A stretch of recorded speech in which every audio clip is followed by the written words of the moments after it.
안녕하세요. 끼많은 남자 끼만입니다. 오늘도 좋은 하루 하이파이브. 이번 영상에서는 연애와 결혼은 반드시 이런 남자와 해야 후회를 안합니다 라는 주제로 이야기해볼게요. 외모, 성격, 경제력 면에서 절대로 놓치면 안되는 포인트들만 빠르게 정리해드리겠습니다. 이걸 갖춘 남자들 생각보다 아주 많고요. 그 진가를 못 알아보는 여자분들도 참 많아요. 그래서 나중에 후회하시는 여자분들도 아주 많죠. 후회 없는 연애와 결혼을 하고 싶다면 이번 영상 절대 놓치지 마세요. 아주 현실적이지만 무섭지 않게 유쾌하게 따뜻하게 설명해 드리는 이 채널, 오늘부터 고정해야겠죠? 채널 고정!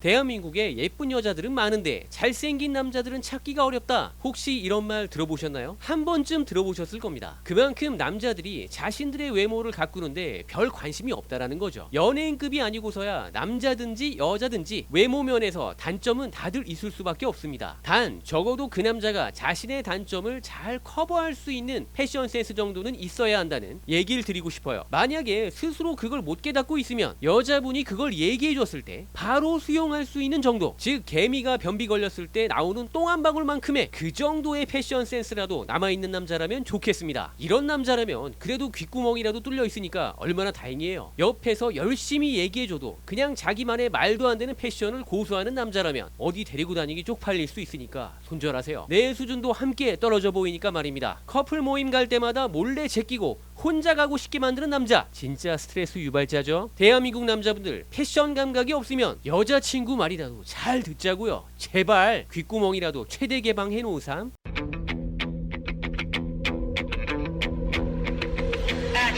내 남자에게 자기 나 요즘 우울해 라고 말했을 때 왜 무슨 일 있어? 내가 서운하게 한 일이 있나? 이렇게 얘기해주면 정상. 내 남자에게 자기 나 요즘 우울해 라고 말했을 때 그러니까 너 살 좀 빼라고 했지, 살찌니까 더 늘어지는 거 아니야. 그리고 난 12시에 정수리에다가 직사광선 30분만 충전 때리고 와봐. 비타민 D가 그냥 충전되지, 빨리 좀 움직여. 이렇게 얘기해주면 이런 시베리아노 스킬을 받나 공감 능력 부족으로 판정. 비정상, 지금 바로 손절 요망. 하지만 남자들 중에 표현은 좀 투박해도 뒤에서 챙겨주는 츤데레 스타일들이 많죠. 오다 주었다 기분 풀어라, 이런 건 그래도 매력 있으니까 패스해 주자고요. 이렇게 평소에 말은 거칠게 해도 행동으로 자신의 속마음을 증명하는 남자들이 많으니까 단순히 말만 달콤하게 해주고 행동은 전혀 따라오지 않는 놈들에게 속지 않으셨으면 좋겠습니다. 달콤한 말을 자주 해준다고 공감 능력이 뛰어난 남자는 아니라는 거죠. 행동으로 여자의 마음을 알아주고 위로해주는 남자들이 더 공감 능력이 뛰어난 남자일 수 있다라는 걸 잊지 마시길 바랍니다. 또 많은 여자분들이 가볍게 여겼다가 나중에 크게 후회하는 포인트는 바로 유머 감각과 웃음 코드예요. 이게 별로 중요해 보이지 않을 수 있지만 이게 안 통하면 나중에 서로 얘기를 안 하게 됩니다. 그냥 재미가 없으니까요. 속궁합은 내 남자가 나이가 들면서 분명히 한계가 느껴지는 시점이 오거든요. 이건 어쩔 수가 없어요. 그런데 웃음 코드 통하는 건 죽을 때까지 끝까지 계속 가져갈 수 있습니다. 서로 별것도 아닌 주제로 이야기를 나누는 것만으로도 매일매일 즐거울 수 있다는 거죠. 독특한 표정, 제스처, 말투, 버릇, 엉뚱한 장난과 반응, 이런 걸로도 서로 계속 티키타카가 되면서 우리는 진짜 너무 잘 맞는다 라는 걸 확인할 수 있으니까 얼마나 좋아요. 그래서 이게 통하는 커플일수록 단둘이 있는 시간을 기다리고 좋아하게 되는 거고요. 만약에 직장에서 속상한 일이 생겨도 함께 직장 상사 욕해주고 성대모사로 놀려주기도 하면서 웃다 보면 스트레스도 금방 사라지게 되니까 이런 포인트도 꼭 놓치지 않으셨으면 좋겠습니다.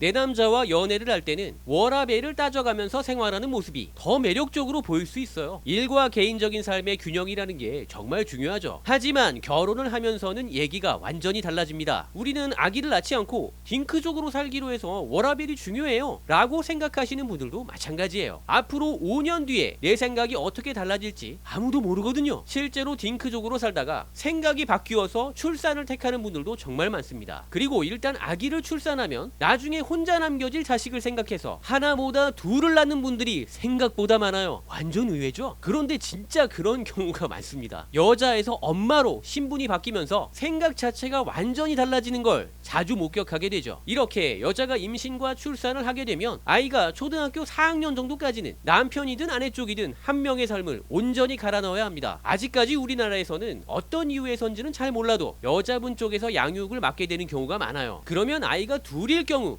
출산 이후로 대략 10년 정도는 커리어가 단절될 가능성이 아주 높죠. 그 이후에 커리어를 예전 수준으로 복구한다는 건 거의 불가능하다고 봐야 합니다. 공기업이나 공무원 같은 고용이 완전히 보장된 곳이 아니고서야 거의 그렇다고 봐야겠죠. 그러니까 그 이후부터는 여자분 쪽에서 특출난 능력이 있는 경우를 제외하고 전적으로 내 남자의 경제력에 의해서 내 삶의 수준과 질이 결정되는 경우가 많아집니다. 나중에 애 좀 어느 정도 키워놨으니까 이제는 나도 뭔가 배우고 싶고 도전해보고 싶고 내 몸매 관리도 하고 싶어지잖아요. 또 그쯤 되면 양쪽 부모님들도 건강이 안 좋아지시면서 신경 써드려야 할 일도 많아지게 되겠죠. 금쪽 같은 내 자식들 학원도 이왕이면 좋은 곳에 보내주고 싶어지죠. 그런데 이게 다 돈이라는 겁니다. 워라벨은 개나 줘라, 지금 그렇게 한가한 소리를 할 때냐 라고 갈구지 않아도 알아서 조금이라도 더 벌려고 스스로 발버둥치고 노력하는 남자들 찾아보시면 아직도 참 많습니다. 아직 젊고 체력도 짱짱한데 벌써부터 워라벨 찾는 남자들은 이미 기준 미달이라고 보시고 결혼까지는 안 가시는 게 맞다고 생각해요. 야,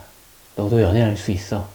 자, 지금까지 이야기해드린 걸 간단하게 정리해볼까요? 이번 영상에서는 연애와 결혼은 반드시 이런 남자와 해야 후회를 안 합니다 라는 주제로 이야기를 해보았습니다. 첫 번째, 외모 면에서는 자신의 단점을 알아서 스타일과 패션으로 센스있게 보완할 줄 아는 남자를 고르자. 두 번째, 성격 면에서는 말보다 행동으로 보여주는 공감 능력을 갖고 있으며 유머 코드가 통하는 남자를 선택하자. 세 번째, 워라벨보다 현실을 중요하게 생각하는 남자를 골라야 한다 정도로 정리해볼 수 있겠네요. 연애는 그렇다 쳐도 결혼만큼은 최소한 이런 남자와 하셔야 하는 겁니다. 이 세 가지 중에서 어떤 것도 포기하지 마세요. 그래야 후회를 안 하십니다. 다음에 또 봐요. 안녕. 컷!